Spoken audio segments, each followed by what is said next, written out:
You make that promise, Saturday comes in, work calls, something comes up, he says, next week, inshallah.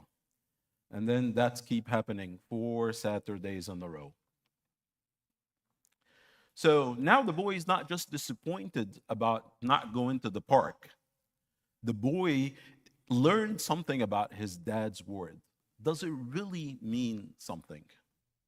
This is the question that might be our sons or our wives or our family or our parents will start thinking, okay, well, does it, whatever he says, that it really means anything? So children, especially, don't just remember what you said, they will remember what you did. They will remember it only when you do it. So same thing applies to the spouses, the same thing applies to friends or colleagues. So Allah subhanahu wa ta'ala said, Ya ayyuha alladhina amanu awfu bil'uhud. Awfu bil'uhud. So, oh, you believe, fulfill your obligation. So your obligation isn't your just contract, it's not just your contract at work. It's the promise that you give your son, to about go into the park on Saturday. It's the call that you said you'll make and you never did.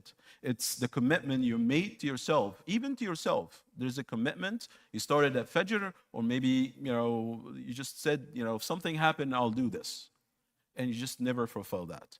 So, awfu, the word awfu, and it was actually not try your best, not when it's convenient, it's awfu. Awfu bil Okay? So fulfill it, complete it, and follow through with it. So Allah is addressing here the believers. He's not just addressing the people, he's asking the believers and addressing them. So the believers who already pray, they fast, they already care. Those are the believers. And Allah subhanahu wa ta'ala is addressing those believers and said, fulfill your obligations. Because even the believers, they need to be reminded. So we're going to say a hadith that's sometimes it's a little bit hard, a little bit, but ayat al-munafiq thalas. So the signs of the hypocrite are three. And then it goes on to the hadith, iza wa'ada akhlaf. And this is one of the signs of the hypocrites. So it's the word is just not comfortable. The word is tough. However, the Prophet ﷺ didn't describe just one day or one mistake. He described it. It's a pattern. It's a habit. It's just a way of you doing things. You're always like this. Okay. So think of someone in your life right now. Just in your head, think of someone. That person, always promises, and his promises just never mean anything to you. It's not like because he's a bad person. This is the way he'll say. Every time, he'll tell you, okay, let's meet tomorrow. You'll be like, okay, we'll see. So you don't really believe what he's saying. So that's the cost. This is what is costing us to keep breaking our promise. People would just think that our word just doesn't mean anything. So slowly, quietly, one broken promise at the time, people just stop believing what we say. So not because you're a bad person, not because I'm a bad person, because words just stop meaning anything to them. So another hadith from, I always use the Adab al-Mufrad للبخاري, Imam al-Bukhari. من وعد وعدا فلينجزه. Okay, whoever make a promise, let him fulfill it. So just not when it's convenient, not if something else better came up, just fulfill it. If you promise something, you fulfill it. And sometimes we just think, and all of us are a victim of that, life is complicated. Things comes up all the time, right?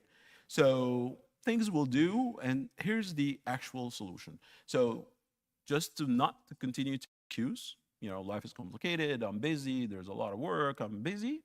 Just stop promising things. If you can't do it, just say, I'm not sure if I can do it. Just don't overpromise. Just whatever you can do. So if someone asks you, can you come tomorrow? You're not sure, just say, I'll try my best, but I can't promise. Okay? It's more Islamic than confident, yes, I'll be there, and you just never show up. So what we're trying to say here, there's the word that, unfortunately, and especially in Muslim words, we misuse it a little bit. The word inshallah. So the word inshallah, it's a beautiful phrase, mashallah, but somewhere along the way it became, as one person used to say, the Islamic way of saying, probably not. So if you say inshallah, it's probably not. Okay, so the rule is simple. If you say inshallah and genuinely mean it, beautiful. If you say it's an exit strategy, this is a different conversation. So if you use inshallah as you sincerely, you try your best to do it. If something happened is beyond your control, or if you see just to get away from that situation, this is different. So we have scenarios all the time in our life. You have a colleague at work, he ask you to review something, you said yes, the time comes up, you forget. What do? Just to solve the issue, you apologize.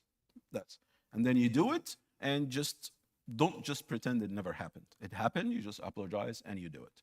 Now, your mother asks you to call her, and then 2 weeks goes by, you never call, this call never happened.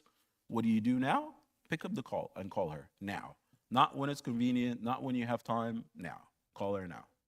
Same thing, you promise yourself something. So start of the day at Fajr time, you're starting your day is something that you dream that it will happen and you said, Allah, if this has happened, I'll do so and so. That thing happened, Allah subhanahu wa ta'ala made it easy for you, and then you don't fulfill your promise. So start today, okay? So start today, do it small, but you just have to start because Allah always sees our intentions.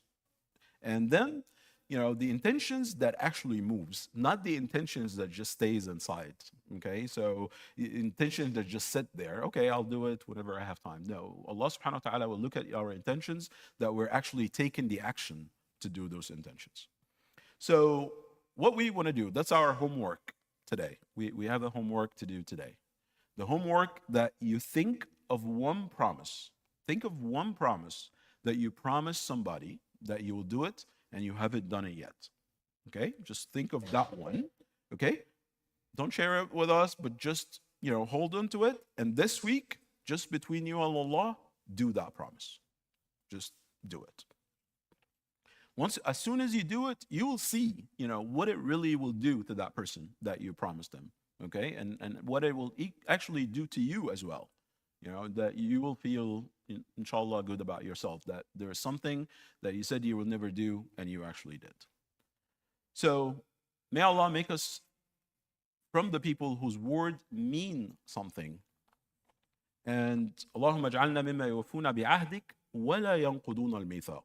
وأعنا على أنفسنا حتى ننتصر لك وارزقنا الصدق في القول والوفاء في العمل واجعل عقودنا في رضاك ووفقنا لأداء الأمانات إلى أهلها يا رب. اللهم إنا نسألك أن تعيننا على العمل بقولك يا أيها الذين آمنوا أوفوا بالعقود وأن تجعلنا من المؤمنين الصادقين الذين يوفون بعهد الله ولا ينقضون الميثاق.